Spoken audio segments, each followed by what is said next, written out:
Hello everyone, hope you're fine. In my today's video tutorial, I will show you how you can fix the camera app problem in your device Oppo A37.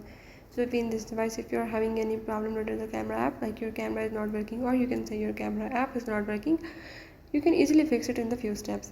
So before we jump into the video, if you are new to my channel, don't forget to subscribe and press the bell icon. Now you have to follow the steps, watch my video, and you will learn how you can fix the camera app problem in your device Oppo A37. Let's watch the video.